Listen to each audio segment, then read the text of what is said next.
আসসালামু আলাইকুম দর্শক। বাংলাদেশের ট্রান্সশিপমেন্ট বাতিলের মধ্য দিয়ে ভারত আসলে কি ইঙ্গিত দেওয়ার চেষ্টা করেছে, এই প্রশ্ন যখন চারিদিকে, তখন ভারতের পররাষ্ট্রমন্ত্রী এস জয়শঙ্কর মোটামুটি স্পষ্ট বার্তা দিয়ে দিলেন আমাদের অন্তর্বর্তী সরকারের উদ্দেশ্যে। এবং পাশাপাশি গত শুক্রবার বিমস্টেক সম্মেলনের সাইডলাইনে দুই রাষ্ট্রের সরকার প্রধানের মধ্যে যে বৈঠক অনুষ্ঠিত হয়েছে তার ফলাফল কি সেটিও তিনি মোটামুটি স্পষ্ট করে দিয়েছেন। ভারতের পররাষ্ট্রমন্ত্রী বুধবার সে দেশের গণমাধ্যম CNN নিউজ 18 আয়োজিত একটি অনুষ্ঠানে যে কথাগুলো বলেছেন এবং সেখানে সাংবাদিকরাও প্রশ্ন করেছেন, প্রশ্নগুলো এমন ছিল যে বাংলাদেশের রাজনৈতিক পালাবদলের পর সেখানকার পরিস্থিতি এবং প্রধানমন্ত্রী নরেন্দ্র মোদীর সঙ্গে বাংলাদেশের প্রধান উপদেষ্টা ডক্টর মোহাম্মদ ইউনূসের যে বৈঠক, সেই বৈঠক প্রসঙ্গে মন্তব্য কী। জয়শঙ্কর যে উত্তরটি দিয়েছেন তা হচ্ছে, দুই দেশের মানুষের সঙ্গে মানুষের সম্পর্কটাই মুখ্য, ওটাই সম্পর্কের মৌলিক অধ্যায়। এই অনন্য সম্পর্ক অন্য কোনো দেশের সঙ্গে নেই, এই সত্য আমাদের স্বীকার করতে হবে। দুই নেতার বৈঠকে ওই বার্তাই ছিল প্রধান। অর্থাৎ তারা বাংলাদেশের জনগণের কথা বলছেন, সরকার প্রসঙ্গে কিছু বলতে চান না। অর্থাৎ ভারত যেখানে ছিল সেখানেই আছে, তারা অন্তর্বর্তী সরকারকে স্বীকৃতি দিতে চায় না। এবং এতদিন যে নানান প্রসঙ্গে নানান ধরনের মন্তব্য ভারতের বিভিন্ন রাজনৈতিক নেতাদের মুখ থেকে উচ্চারিত হচ্ছিল, এমনকি সে দেশের সেনা প্রধানের মুখ থেকে উচ্চারিত হয়েছে যে নির্বাচিত সরকার ছাড়া কারোর সঙ্গে কোনো সম্পর্ক নয়, সেই কথাটাই তো স্পষ্ট করে দিলেন এস জয়শঙ্কর। এবং বাংলাদেশের নির্বাচন প্রসঙ্গে কথা উঠেছে, তিনি জোর দিয়ে মন্তব্য করেছেন যে বাংলাদেশের গণতান্ত্রিক ঐতিহ্য রয়েছে, গণতন্ত্রের জন্যই নির্বাচন প্রয়োজন, নির্বাচনের মাধ্যমেই মনোনয়ন দেওয়া এবং তার নবায়ন করা হয়। আমরা আশাবাদী তারা এই পথ অনুসরণ করবে। এবং বেশ কনফিডেন্টলি তিনি এই কথাগুলো বলেছেন। তিনি কনফিডেন্টলি বলুন আর সন্দেহের চোখে বলুন বা দোদুল্য মনতার সঙ্গে বলুন, এই জায়গাটিতে এসে আমাদের হাসি দেওয়া ছাড়া কোনো উপায় থাকে না।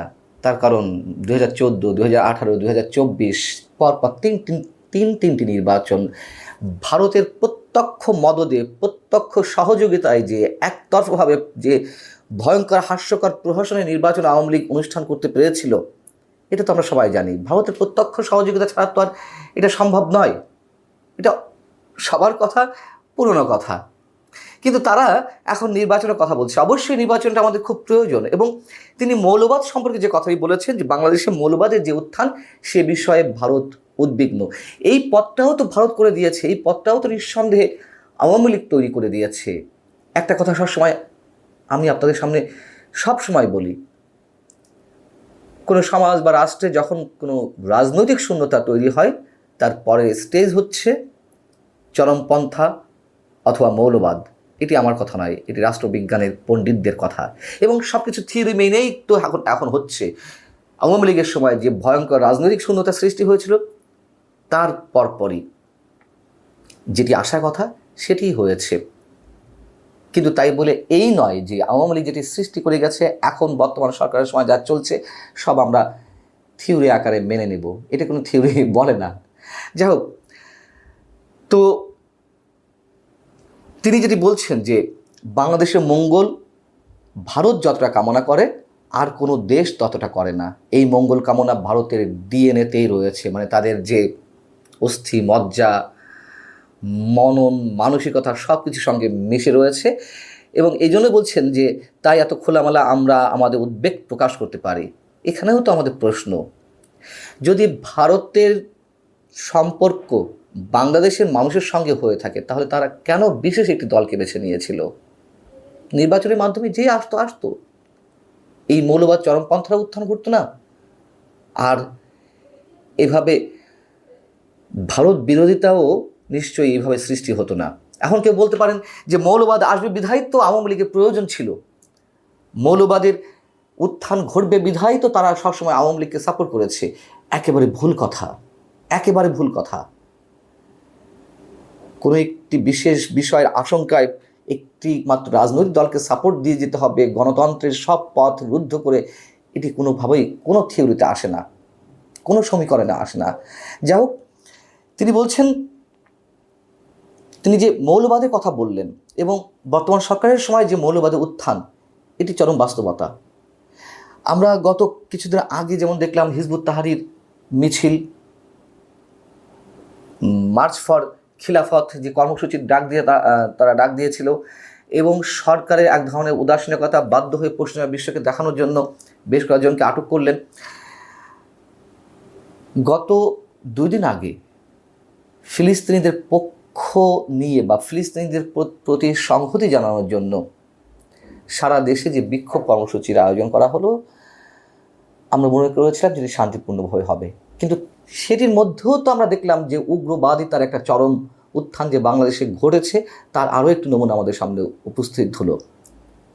সারা দেশে বিভিন্ন জায়গায় কী ধরনের সহিংসতা, হামলা, লুটপাট এবং আইএসের পতাকাও দেখা গেছে। কারা এরা? সরকার তো কাউকে অ্যারেস্ট করতে পারেনি, আটক করতে পারেনি। যাদের আটক করা হয়েছে ভাঙচুরের দায়ে আটক করা হয়েছে, কিন্তু তাদের মূল পরিচয়টা কি সেটি কি প্রকাশ করেছে? এবং এই ঘটনা তো আন্তর্জাতিক বিশ্বে আবারও আন্তর্জাতিক গণমাধ্যমগুলোতে জায়গা করে নিয়েছে। Deutsche Welle, BBC, the daily guardian সহ আন্তর্জাতিক বিভিন্ন গণমাধ্যমে এটি উঠে এসেছে এবং প্রায় সব জায়গাতেই এ ধরনের প্রশ্ন উঠেছে যে কেন সরকার থামাতে পারছে না, কেন পুলিশ কোনো অ্যাকশন নিল না। অতএব ভারতের প্রতি আমাদের যত ক্ষোভ থাকুক না কেন, ভারত বাংলাদেশের বর্তমান অন্তর্বর্তী সরকারকে স্বীকৃতি দিবে না এবং ভারত নিশ্চয়ই বসে নেই। তার একটা এক্সাম্পল তো আমাদের সামনে উপস্থিত হলো, এই যে ট্রান্সশিপমেন্ট বাতিল করেছে, এখন তারা পরবর্তী পদক্ষেপ কী করে না করে আমরা জানি না। এবং সরকারের পক্ষ থেকে বলা হচ্ছে এই ট্রান্সশিপমেন্ট বাতিলের মধ্য দিয়ে অর্থনৈতিক কোনো ক্ষতি হবে না, ব্যবসা বাণিজ্যে কোনো প্রভাব ফেলবে না। এরকম কথা তো রাজনৈতিক সরকারগুলোর যে মন্ত্রী, এমপি, তাদের মতোই বর্তমান সরকারের উপদেষ্টা এই ধরনের সবক দিয়ে যাচ্ছেন। কিন্তু হুমকির মুখে তো পড়তেই হবে বাংলাদেশের অর্থনীতিকে, এটা চোখ বন্ধ করে দিয়ে বলা যায়। ভারতের এই উদ্যোগ বা ভারত পরবর্তীতে যেই পদক্ষেপগুলো নেবে তার সব কিছু কীভাবে সরকার মোকাবেলা করবে সেটি পরের বিষয়। আদৌ করবে কিনা বা পারবে কিনা সেটিও একটি বড় প্রশ্ন। কিন্তু জয়শঙ্কর কিন্তু খুব জোর দিয়ে বলেছেন যে নির্বাচন দরকার এবং অংশগ্রহণমূলক নির্বাচনের কথা তো শুধু ভারত নয়, সবাই বলছে। যদিও আমাদের একটি বিশেষ গোষ্ঠী চায় তারা একটা বিশেষ রাজনৈতিক দলকে বাদ দিয়ে, আওয়ামী লীগকে বাদ দিয়ে নির্বাচন করতে, সেটিও কি অংশগ্রহণমূলক হবে? এই পুরনো প্রশ্নটি আবারও করলাম এবং এটি যে হবে না আমি মোটামুটি নিশ্চিত করে বলতে পারি যে অংশগ্রহণমূলক নির্বাচনই হবে। এটি ছাড়া বাংলাদেশ সুস্থ পথে যেতে পারে।